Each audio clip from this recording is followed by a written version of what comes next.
നമസ്കാരം. ഇന്ന് നാം കാണുന്നത് 2025 PSC ഓൺലൈനായി നടത്തിയ ഒരു ചോദ്യപേപ്പറിലെ മാത്സ് ചോദ്യങ്ങളും ഉത്തരങ്ങളുമാണ്. ഇത് 10th ലെവൽ മെയിൻ പരീക്ഷയ്ക്ക് നടത്തിയ ഒരു ചോദ്യമാണ്.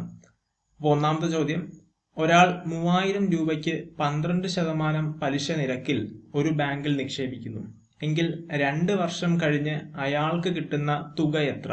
ഇവിടെ തുക എത്രയാണെന്നാണ് ചോദിച്ചിരിക്കുന്നത്. അപ്പോൾ സാധാരണ പലിശ നമ്മൾ കണ്ടെത്തിയാൽ മതി. സാധാരണ പലിശ കണ്ടെത്താൻ, സിമ്പിൾ ഇൻട്രസ്റ്റ് കണ്ടെത്താനുള്ള ഫോർമുലയാണ് I=P into principal into RT/100. ഇവിടെ നമുക്കറിയാം നമ്മൾ നിക്ഷേപിച്ച തുക P എന്ന് പറയുന്നത് 3000 ഇൻറ്റു റേറ്റ് 12%. 12 ഇൻറ്റു സമയം 2 വർഷം ബൈ 100.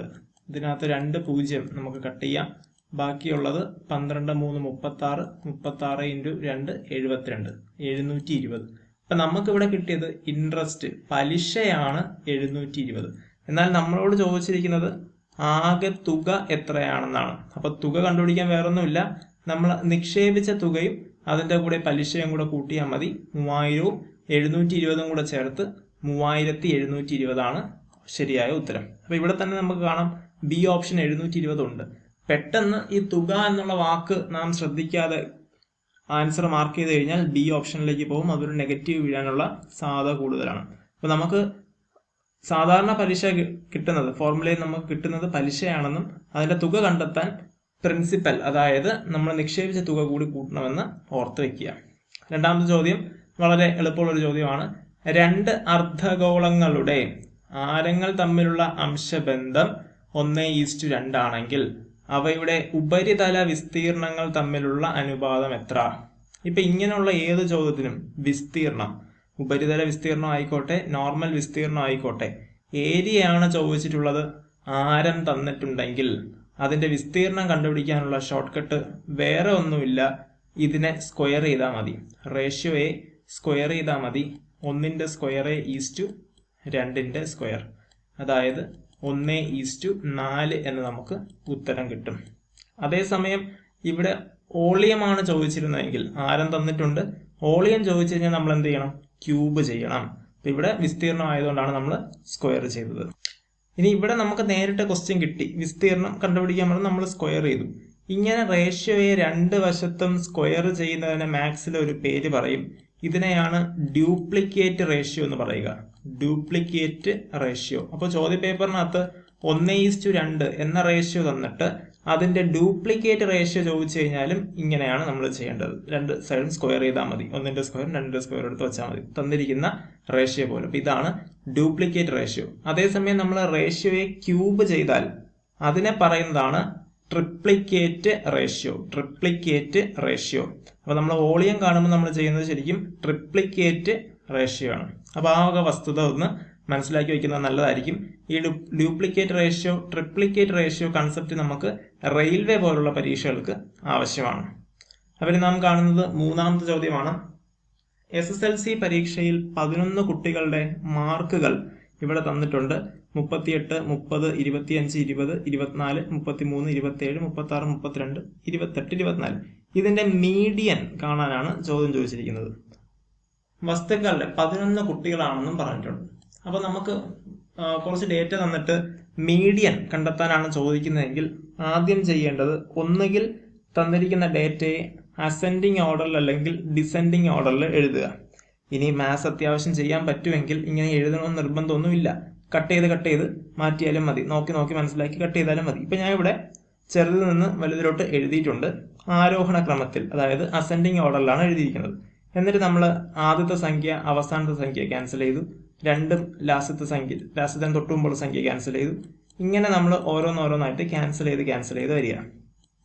അതെ, ഒരെണ്ണം ക്യാൻസൽ ചെയ്യുമ്പോൾ ആദ്യത്തെ ക്യാൻസൽ ചെയ്യുമ്പോൾ അവസാനത്തേതും ക്യാൻസൽ ചെയ്യുക, രണ്ടാമത്തെ എടുക്കുമ്പോൾ അതിന് തൊട്ട് മുമ്പത്തെ ക്യാൻസൽ ചെയ്യുക. ഇങ്ങനെ ക്യാൻസൽ ചെയ്ത് വരുമ്പോൾ നമുക്ക് നടുക്കൊരു വില കിട്ടി 28. 28 ഇവിടുത്തെ മീഡിയൻ. ഇവിടെ ഒറ്റ വില തന്നെ കിട്ടാനുള്ള കാരണം എന്താണെന്ന് ചോദിച്ചു കഴിഞ്ഞാൽ ഒറ്റ സംഖ്യ ആയതുകൊണ്ടാണ്. ആകെ എണ്ണം എന്ന് പറയുന്നത് ഒറ്റ സംഖ്യ ആയതുകൊണ്ടാണ്. ഇനി ഒരു കാര്യം നിങ്ങളൊന്ന് മനസ്സിലാക്കി, ഇവിടെ ഇപ്പൊ ചോദ്യം 12 കുട്ടികളുടേതായിരുന്നിരിക്കട്ടെ. 12 കുട്ടികളുടെ നമ്മൾ എന്ത് ചെയ്യും? ആദ്യമേ അറേഞ്ച് ചെയ്ത് എഴുതി. ഞാൻ ഇപ്പൊ 12ാമത്തെ വിലയായിട്ടാണ് 40 എടുത്തത്. 20, 40 ആദ്യത്തെയും അവസാനത്തെയും കട്ട് ചെയ്തു.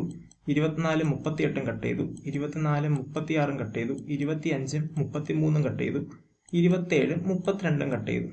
ഇങ്ങനെ വരുമ്പോൾ നമുക്ക് 2 സംഖ്യ വന്നു. ഇനി ഇത് രണ്ടും കൂടെ കട്ട് ചെയ്ത് കളയരുത്, എങ്കിൽ പിന്നെ നമുക്കൊന്നും കിട്ടത്തില്ല. അപ്പൊ ഇങ്ങനെ വരുന്ന സാഹചര്യത്തിൽ വേറൊന്നും ചെയ്യണ്ട. അവസാനം വരുന്ന 2 പദങ്ങളുടെ, നമ്മൾ കട്ട് ചെയ്തതിനു ശേഷമുള്ള 2 പദങ്ങളുടെ മീൻ കണ്ടെത്തിയാൽ മതി. അതായത് 2 കൂടെ കൂട്ടുക, 28 30 കൂടെ കൂട്ടുക, എന്നിട്ട് 2 കൊണ്ട് ഡിവൈഡ് ചെയ്യുക. കൂട്ടുമ്പോൾ നമുക്ക് 58 എന്ന് കിട്ടും. 58/2 29. അങ്ങനെ ഇപ്പൊ ഇവിടെ 12 കുട്ടികളുടെ ആണ് 40 ഒരു വാല്യൂ ആയിരുന്നെങ്കിൽ നമുക്ക് കിട്ടുന്നത് 29 ആണ്.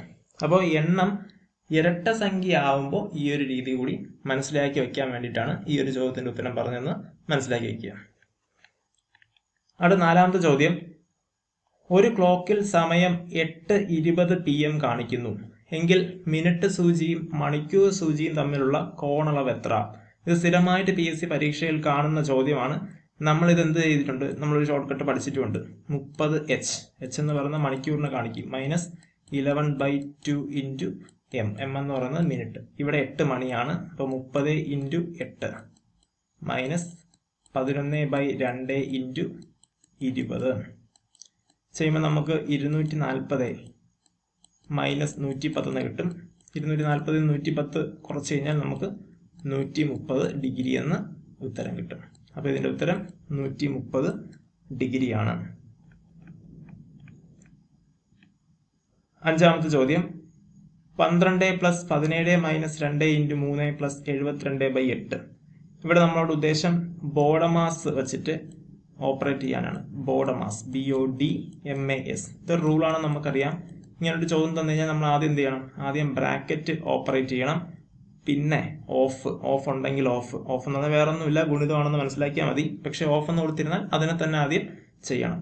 D ഡിവിഷൻ, M മൾട്ടിപ്ലിക്കേഷൻ ഗുണിതം, A അഡിഷൻ, S സബ്സ്ട്രാക്ഷൻ. അപ്പൊ ഇവിടെ ഒരു ബ്രാക്കറ്റ് ഉണ്ട്. നമ്മൾ ആദ്യം ചെയ്യേണ്ടത് ഇതിനെ തീർക്കുക എന്നുള്ളതാണ്. ഈ ബ്രാക്കറ്റിനെ ഓപ്പറേറ്റ് ചെയ്തു. 5 17 12 പോയാൽ 5, 17 12 + 5 × 3 പ്ലസ് ഇവിടെ കിടക്കുന്നത് ഡിവിഷനാണ്. ഇത് കഴിഞ്ഞ് കഴിഞ്ഞാൽ നമ്മൾ അടുത്ത് ചെയ്യേണ്ട ഈ ഡിവിഷനാണ്. 72നെ 8 കൊണ്ട് ഡിവൈഡ് ചെയ്യുമ്പോൾ നമുക്കുള്ളത് 9. ഇനി അടുത്ത് നമ്മൾ ചെയ്യേണ്ടത് ഇതിനെ ഗുണിക്കുകയാണ്. 5 3 15. അപ്പൊ 12 + 15 + 9 ചെയ്യുമ്പോൾ നമുക്ക് 27 + 9 36 കിട്ടും. ഇതാണ് ഈ ചോദ്യപേപ്പറിൽ ഉണ്ടായിരുന്ന ആദ്യത്തെ 5 ചോദ്യങ്ങൾ. ഈ 5 ചോദ്യത്തോടെ ഈ ഒരു സെഷൻ ഇവിടെ പൂർത്തിയാക്കുന്നു. നന്ദി, നമസ്കാരം.